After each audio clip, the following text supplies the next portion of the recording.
Alrighty, everybody. Everything coming in Guardians of the Dream, patch 10.2, featuring Kelani. We are actually going to be playing some patch 10.2 content after we've done a couple of reacts. So for those of you tuning in live, stay tuned. But let's go ahead, check it out. Patch 10.2 just got released today. So let's go.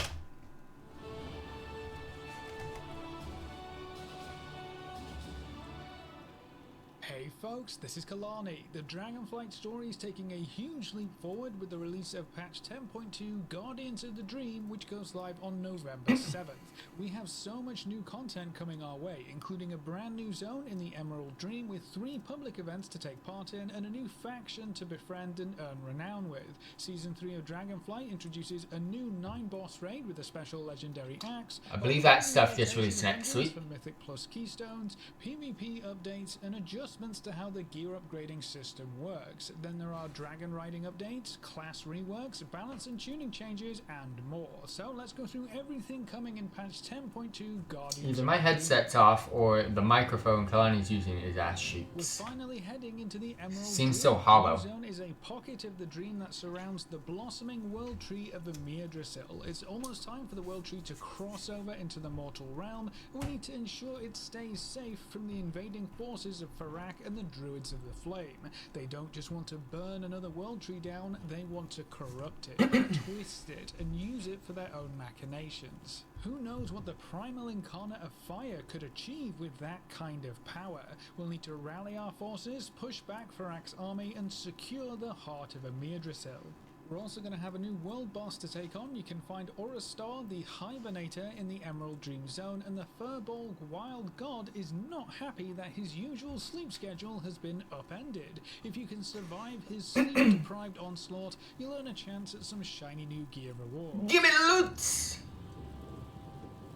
There are 3 new public events to take part in, and they feed into each other. It starts with the Super Bloom event. Escort a wandering ancient around the perimeter of the tree, fending off enemies and helping to promote growth in the area. The more you contribute, the better the resulting bloom will be, so you'll want everyone to pitch in to maximize your rewards. Okay. Completing the Super Bloom will activate the Emerald Frenzy event, where one section of the dream goes into overdrive, spawning wave after wave of frenzied fauna and flora. The more you kill, the more materials and currencies you will get, so it's a big old style farming event. These 2 events provide you with seeds and emerald dewdrops. You can plant the seeds in special patches of soil to start an emerald bounty event. Players can then contribute resources, including dewdrops, to increase the size of an emerald bounty, which will result in better rewards. There will also be plenty of rares to hunt down in the zone, which can reward you with various goodies, including gear, seeds for the emerald bounty, and other materials important for your progress in the zone.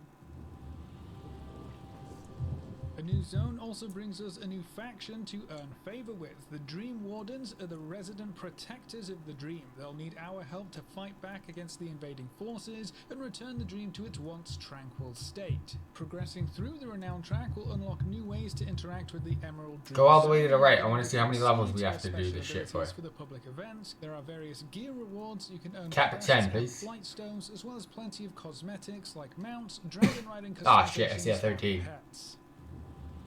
Probably 20.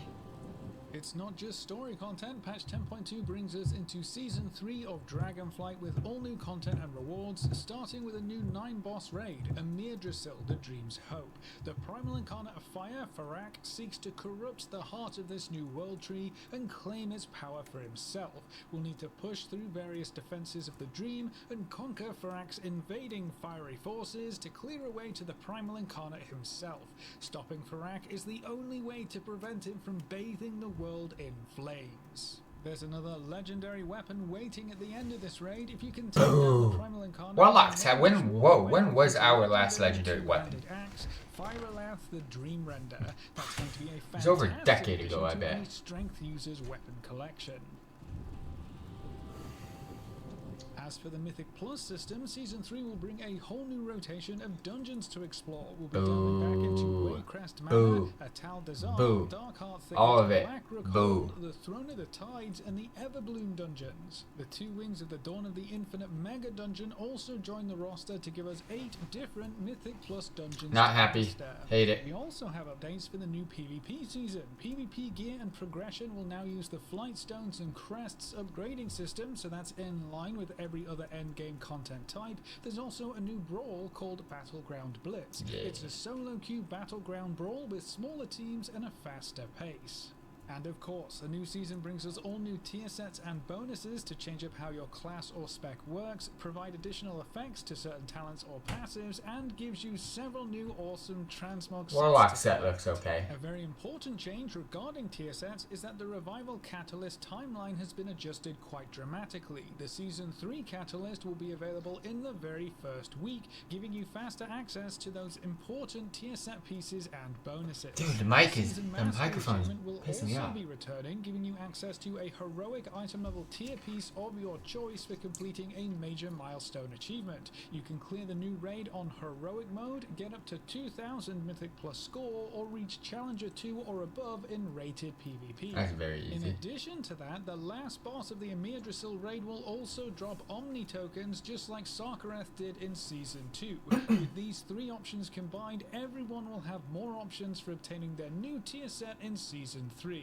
Overall gear progression will be changing as well. The fragments for crests have been removed, so you only have to worry about collecting and using the actual crests now, and your crests will be moved to the currency tab, saving you precious bag space. The heroic and myth upgrade tracks have been extended to allow you to upgrade your gear even further than before, and will have the option to trade up crests after you reach an appropriate item level.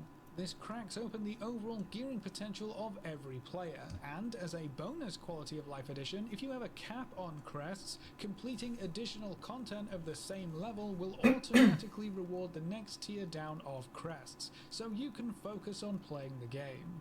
And then the Great Vault will also see some changes heading into the next season. You will only need 2, 4, and 7 boss kills to fill up the raid. Well, that's because the raid changes, that's why. The row is becoming more accessible, with Heroic Dungeon, Mythic Zero Dungeon, and even Time Walking Dungeon runs all counting towards the Dungeon Reward row. So getting some loot from your weekly vault will be easier than ever before.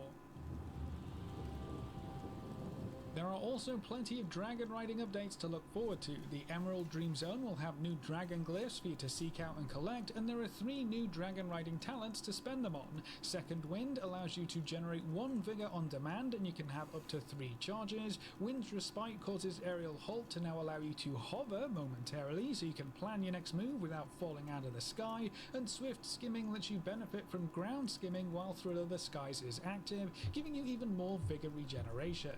We'll have a new dragon riding drake model, the Flourishing Whimsy Drake, which will appear very early on in our Emerald Dream adventures. And of course, there are loads of new customization options to get your hands on for the new Fairy Dragon, as well as the other drake models we've collected so far.